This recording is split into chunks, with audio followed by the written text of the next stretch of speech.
আধুনিক বিশ্বে উদীয়মান অর্থনীতির দেশ হিসেবে বিবেচিত ভারত, যাদের অর্থনৈতিক প্রবৃদ্ধির হার বর্তমানে 8%।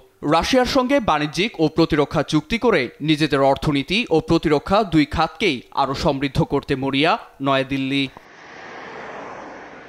ইউক্রেন যুদ্ধের আগে মস্কো থেকে ভারতের তেল আমদানির পরিমাণ ছিল 2.5%, যা বর্তমানে কয়েকগুণ বেড়ে থাকে 35%। মূলত তেল রপ্তানিতে যুক্তরাষ্ট্রসহ ইউরোপের নিষেধাজ্ঞার মুখে তেলের দাম নামিয়ে আনে মস্কো, সুযোগে আমদানি বাড়ায় নয়াদিল্লি।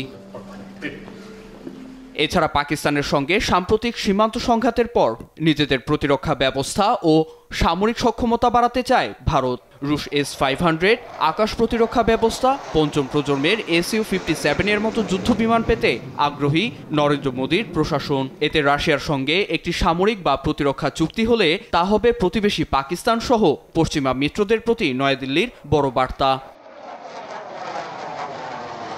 মূলত রাশিয়ার প্রেসিডেন্ট ভ্লাদিমির পুতিনের দুদিনের ভারত সফর ঘিরে সামনে আসছে এসব কথা। সফর ঘিরে বাণিজ্য সহ প্রতিরক্ষা চুক্তির ইঙ্গিত যেমন আছে, তেমনি আছে আশঙ্কাও। নয়াদিল্লি দীর্ঘ সময় ইউরোপ সহ যুক্তরাষ্ট্রকে সামাল দিয়ে রাশিয়ার সঙ্গে কৌশলগত সম্পর্ক বজায় রাখতে সক্ষম হয়েছে। তবে মার্কিন প্রেসিডেন্ট ডোনাল্ড ট্রাম্প দ্বিতীয় মেয়াদে মসনদে বসেই ইউক্রেন যুদ্ধে তেলকে অর্থায়নের মূল রসদ আখ্যা দিয়ে রাশিয়ার তেল রপ্তানিতে নিষেধাজ্ঞা জারি করেন। শুল্ক আরোপ করেন ভারতের মতো রুশ তেল আমদানিকারকদের উপরেও, যা বিপদে ফেলে দেয় নয়াদিল্লিকে। শুল্কের চাপে যুক্তরাষ্ট্রের রপ্তানি বাজার ধরে রাখতে মার্কিন প্রশাসনের সঙ্গে নয়াদিল্লি এখনও বাণিজ্যিক আলোচনা চালিয়ে যাচ্ছে। তুলনামূলক নামিয়ে এনেছে রুশ তেল আমদানির পরিমাণও। ঠিক এই মুহূর্তে পুতিনের সঙ্গে ঘনিষ্ঠতা বাড়লে ট্রাম্প প্রশাসনের প্রতিক্রিয়া কেমন হবে তা সময় বলে দেবে। এরই মধ্যে পুতিনের সফর ঘিরে উদ্বেগ থেকে নয়াদিল্লিকে যৌথ চিঠি দিয়েছে ভারতে থাকা জার্মানি, ফ্রান্সের কূটনীতিকরা।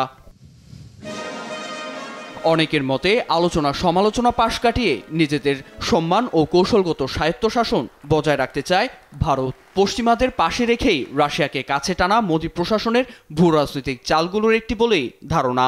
এছাড়া রাশিয়াও পশ্চিমাদের কাছে না পেয়ে চীন ও গ্লোবাল সাউথের সঙ্গে সম্পর্ক বাড়াচ্ছে বলে মত বিশ্লেষকদের। নীরব দাস, নিউজ ডেস্ক, দেশ টিভি।